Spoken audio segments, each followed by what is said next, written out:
Jadi ini yang pertama itu kan kita cari terlebih dahulu curah hujannya.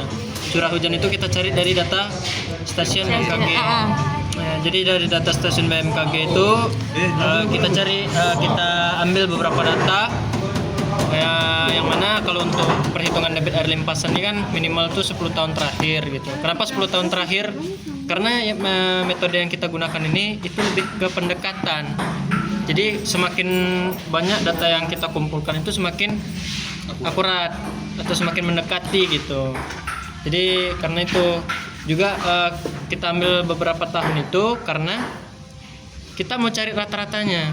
Berapa dia perkiraan rata-ratanya gitu. Itu dia yang pertama. Nah, pengambilan curah hujan ini itu biasanya pakai dia metode kayak, kan udah dijelaskan kemarin tuh, dia kayak tabung Erlenmeyer. Tabung Erlenmeyer itu diletakkan di tempat terbuka. Jadi nanti pada saat hujan itu turun dia bakal dibuka.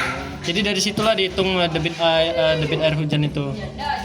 Nah itu dalam satuan milimeter. Ya, milimeter. Jadi pada Januari sampai pada 1 tahun itu kan terdapat 12 bulan. Jadi dalam 12 bulan itu per bulannya itu kita hitung berapa dia jumlahnya. Berapa rata-rata dalam 1 bulan itu dia curah hujannya. Curah hujan rata-rata dalam 1 bulan itu berapa? Nah, di sini kan dapat 257. 197, 316. Kita kan per hari awalnya kan? Ya, awalnya kan per hari, terus dijumlahkan. Ya, maka bukan rata-rata, dia jumlah. Berarti kan dalam 1 bulan itu berapa jumlah curah hujannya gitu. Berarti yang harian tadi itu kita tambahkan semua baru dapat lah ini. Ini kan dapat sampai dia 12. Terus kita cari sampai 10 tahun terakhir. Berarti 10 tahun terakhir guys. Nah setelah itu kita cari maksimumnya, nilai maksimum per tahun tuh ya, tiap tahunnya itu berapa nilai maksimumnya, dapatlah jadi nilai maksimum tiap tahunnya kan. Maksimum Terus itu kan nilai curah hujan yang paling tinggi di bulan tersebut kan? nilai curah hujan yang paling tinggi di tahun tersebut. Nah terus kita jumlahkan tiap tahun itu, kita jumlahkan berapa curah hujannya, terus kita rata-ratakan, maka dapatlah tabelnya kayak gini kan. Nah terus ini gimana? Ini nih dari yang maksimal tadi. Kenapa maksimal ya? Kenapa data maksimal yang diambil? Kenapa nggak rata-rata? Terbanyak lah. Misalkan curah hujan yang paling tinggi yang kita ambil. Itu ya. Karena gimana ya? Kita mengambil kemungkinan yang terbesar. Kalau seandainya kemungkinan yang tengah-tengah, ternyata yang lebih besar lebih tuh. besar. Jadi kita ambil yang lebih terbesar. Maka dapatlah setelah dari nilai maksimum tiap curah hujan data curah hujan tadi itu kita tambahkan semua, baru dapat rata-ratanya. Kita ratakan dibagi dengan 10. Karena kan 10 tahun terakhir. Terus kita lakukan pendekatan dengan statistik sama logaritma. Itu kan ada kemarin ku kirimkan di grup kenapa dia pakai statistik sama logaritma. Itu dibaca-baca aja lagi kenapa kira-kira. Oke. Terus untuk yang statistik ini, dia statistik itu kayak jadi kelipatan statistik ini apa sih gimana? Jadi perhitungan statistik itu kan kita untuk mengetahui data hujan dan limpasannya itu untuk menemukan pola dan distribusi yang relevan. Jadi kan ini nih ada kayak pangkat 2, pangkat 3, pangkat 4, pangkat 3, pangkat 4 gitu kan. Nah ini kita biar tahu polanya gimana, pola yang relevan dari curah hujan ini gitu. Jadi itu untuk yang pendekatan statistik. Kalau yang logaritma itu dia sering digunakan untuk menangani data yang memiliki rentang luas, seperti dalam menghitung intensitas hujan atau debit.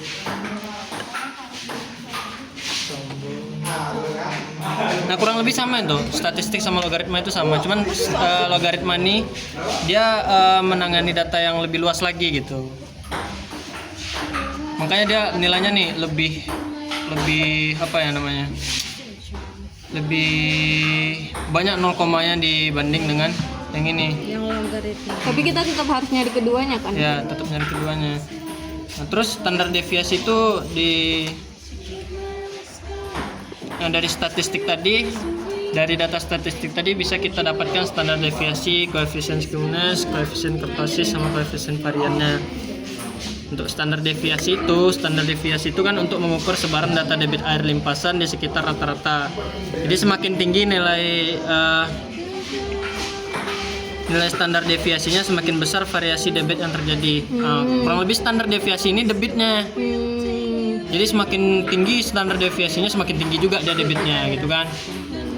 Terus koefisien skewness itu menunjukkan tingkat simetri distribusi data. Jadi gini, koefisien skewness itu kan kita udah tahu gitu kan debit airnya. Terus kita tapi belum tahu debit air ini dalam satu wilayah itu merata atau tidak gitu. Nah, jadi kalau seandainya koefisien skewness ini positif, maka semakin, kalau dia positif dia semakin merata penyebarannya. Cuman kalau dia min, itu tidak terlalu merata dia. Kalau min Terlalu merata maksudnya dalam artian merata loh. Dia kayak misalnya dalam suatu daerah ini kan, sebelah sana sekian, cuman sebelah sini lebih banyak debit air hujannya gitu. tidak sama di daerah itu. Koefisien kurtosis itu puncak tajam dan kurang berat, sedangkan granulnya menunjukkan distribusi yang lebih datar. Koefisien kurtosis ini dia pada daerah tadi itu kemungkinan distribusinya paling besar tuh berapa gitu. Jadi kita kan di 2 berarti paling kalau ini tadi kan tentang penyebaran datanya, penyebaran distribusi hujannya gitu kan, merata atau tidak, karena kita minus jadi kita tidak terlalu merata gitu kan. Terus koefisien kurtosis ini dia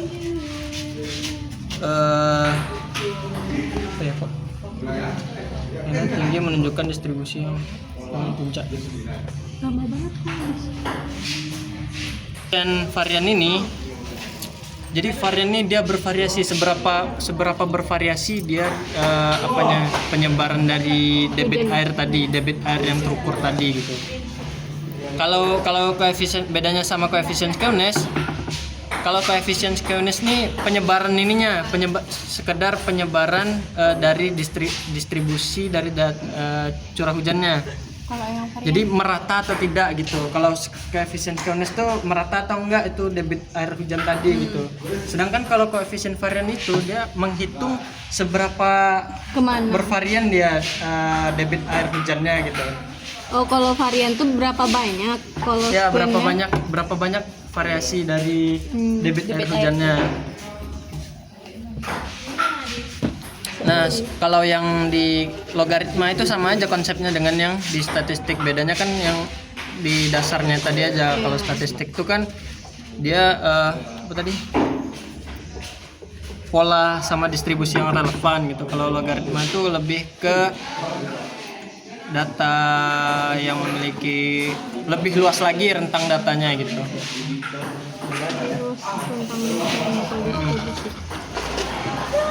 Enggak.